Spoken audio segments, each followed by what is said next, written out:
अस्सलामुअलैकुम व्यूअर्स। आज हम बेसन की बर्फ़ी बनाने जा रहे हैं। वैसे आपने तो बेसन के पकोड़े सुना होगा, प्याज के पकोड़े, आलू के पकोड़े या बैंगन के पकोड़े सुना होगा। तो आज हम बनाने जा रहे हैं बेसन की बर्फ़ी। तो चलिए बनाते हैं।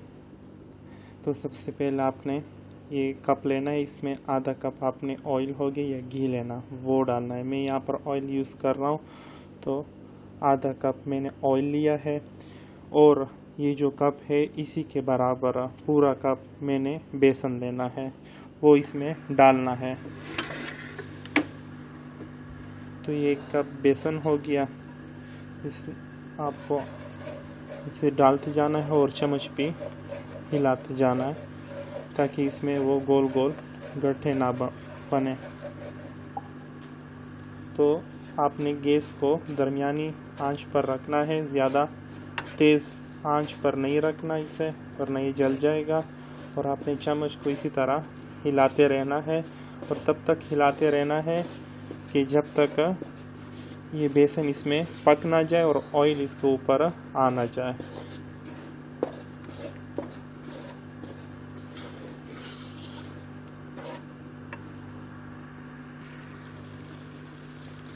आप देख सकते हैं कि कलर जो है बेसन का वो चेंज हो रहा है और ऑयल जो है वो आहिस्ता आहिस्ता इसके ऊपर आ रहा है। ये पूरा ऑयल इसके ऊपर आ जाएगा, ये पक जाएगा। फिर इसके बाद हम आपको दूसरा स्टेप बताएंगे। और आंच जो है चूल्हे की वो आपने मीडियम रखनी है, मीडियम फ्लेम पर आपने इसको पकाना है। तो व्यूअर्स आप देख सकते हैं कि ऑयल जो है ये इसको ऊपर आ चुका है और इसका कलर भी चेंज हो चुका है और बेसन जो है ये पूरी तरह ऐसे बर्तन में फैल चुका है। अब क्या करेंगे हम, अब इसकी आंच को बिल्कुल हल्का कर देंगे और इसमें वही कप जिसकी मिकदार पर हमने बेसन लिया था, तो उसी कप की मिकदार पर हमने 1 कप मिल्क पाउडर लेना है।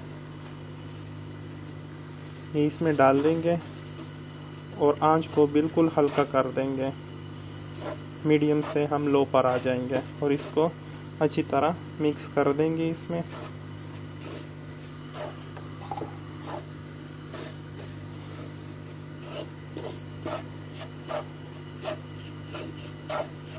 इसको ज़्यादा फ्राई नहीं करना हमने, इसमें बस इतना इसको मिलाना है ताकि ये मिल्क पाउडर इसमें अच्छी तरह मिक्स हो जाए। और आंच आपने बिल्कुल मीडियम रखनी है।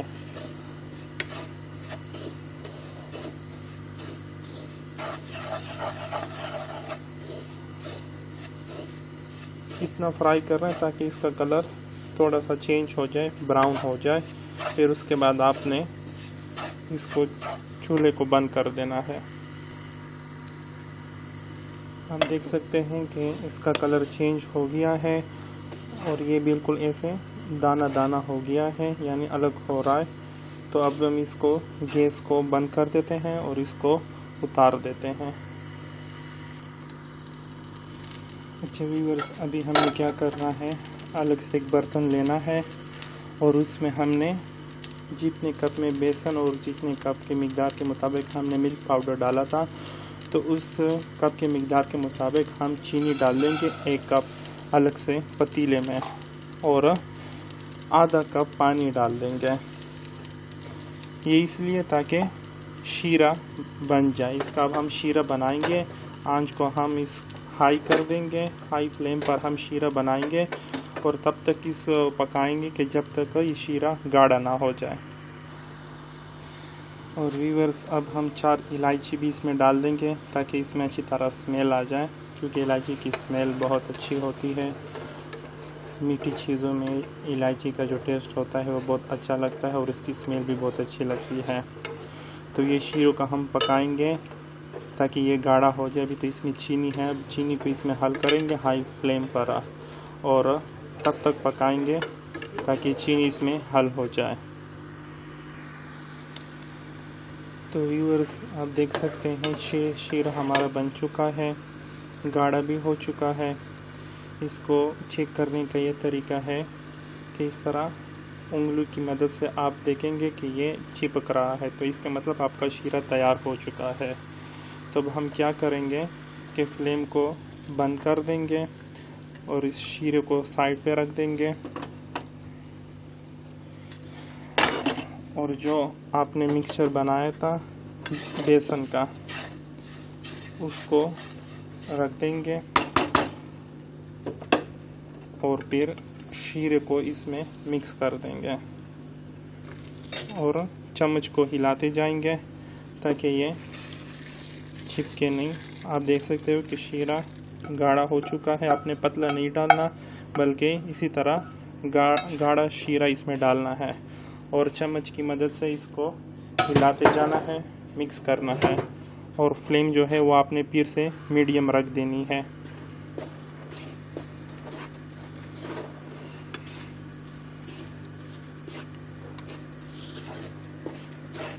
अब आपने चम्मच को मुसलसल हिलाते रहना है ताकि ये इसके नीचे लगे नहीं, जले नहीं।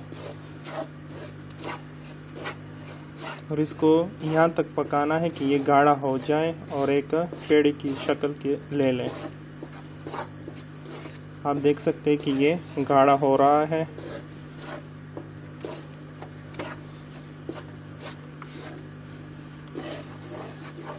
इसको इतना पकाना है कि ये गाढ़ा हो जाए और ऑयल इसके ऊपर आ जाए।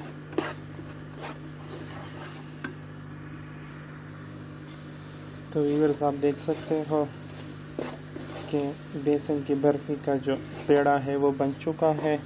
आप देख सकते हैं कि कितना ये गाढ़ा हो चुका है पहले की निस्बत। अब आप क्या कर देंगे कि आँख को बंद कर देंगे और इसके ठंडा होने का वेट करेंगे, थोड़ा सा ये ठंडा हो जाए। अच्छा, अब आपने क्या करना है कि एक ट्रे लेनी है या एक थाली लेनी है, जो भी आप मुनासिब समझें। तो ऑयल लेना है आपने थोड़ा सा और इसकी ग्रीसिंग करनी है, इसको अच्छी तरह मलना है ताकि जब आपकी बर्फ़ी ठंडी हो जाए तो इसके साथ चिपके नहीं। तो ये हमने ग्रीसिंग कर ली इसकी। अब जो पेस्ट हमने बनाए बेसन का वो इसके ऊपर डाल लेंगे। दूसरी चम्मच का भी यूज़ करेंगे क्योंकि ये बहुत गाढ़ा हो चुका है। और आपने इसके बहुत ठंडा होने का वेट नहीं करना, वरना फिर ये जिस शेप में आप इसको डालना चाहे फिर वो शेप नहीं ले सकेगा। पूरा पेस्ट जो है वो आपने डाल देना है। पेस्ट डालने के बाद अब आपने इसको ऐसे फैलाना है इसमें।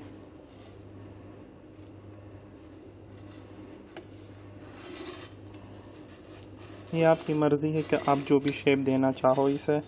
मैं इसे सिंपल शेप देना चाह रहा हूँ तो इस वजह से मैंने ट्रे का इंतखाब किया। आप जैसे चाहे इसको शेप दे सकते हो।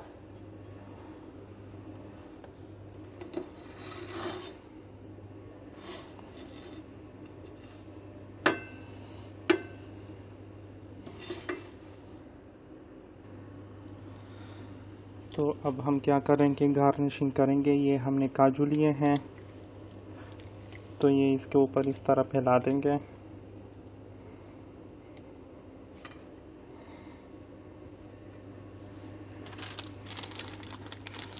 और किशमिश है वो भी डाल देंगे ऊपर। अगर आप गार्निशिंग ना भी करना चाहें तो भी आपकी बर्फ़ी तैयार है।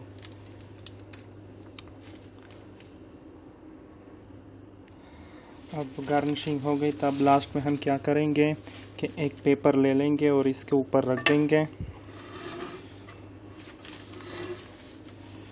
और फिर बेलन की मदद से इसके ऊपर इस तरह हिलाएंगे। मैंने अखबार लिया है तो आप जो भी मुनासिब समझे तो वो ले सकते हैं।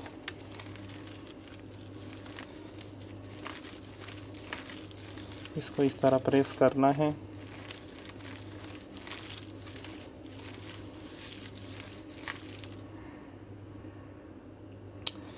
ये अखबार हमने हटा दिया। अगर आपको लगे कि अखबार के ऊपर डालने से ये अच्छी तरह इसके ऊपर वो नहीं हुए, मिक्स नहीं हुए किशमिश वगैरह, तब आपने हल्का सा इस तरह इसके ऊपर हिलाना है और इसके ठंडा होने का वेट करना है। जब ये ठंडा हो जाए तो फिर इसके बाद इसके स्लाइसिस करने हैं। तो व्यूअर्स, ये बर्फ़ी जो है हमारी ठंडी हो चुकी है। अब इसका हम स्लाइसिस कर लेंगे।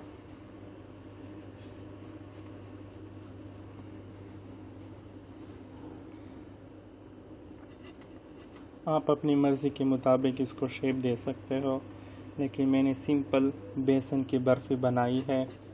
ज़्यादा इसे मुश्किल नहीं बनाया ताकि हर कोई इसे बना सके, और ये तकरीबन 15 मिनट में बन जाती है। हम इसको स्क्वायर शेप दे रहे हैं, आप जैसे चाहे इसको शेप दे सकते हो। मैंने भी अपनी लाइफ में फ़र्स्ट टाइम बर्फ़ी बनाई है। वैसे ये डिश जो है ये इंडियन डिश है, और ये वहाँ के होली या पता नहीं जो भी त्यौहार इनके होते हैं वहाँ पर बनाई जाती है। तो मैंने आपके लिए बन्नू में पाकिस्तान में बनाई है।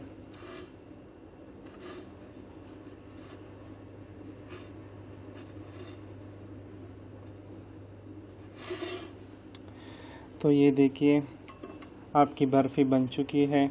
उम्मीद है आप लोगों को वीडियो पसंद आई होगी। तो हमारे यूट्यूब चैनल पठान टेस्ट को सब्सक्राइब करना ना भूलिएगा, और हमारे फेसबुक के पेज को भी लाइक कीजिएगा।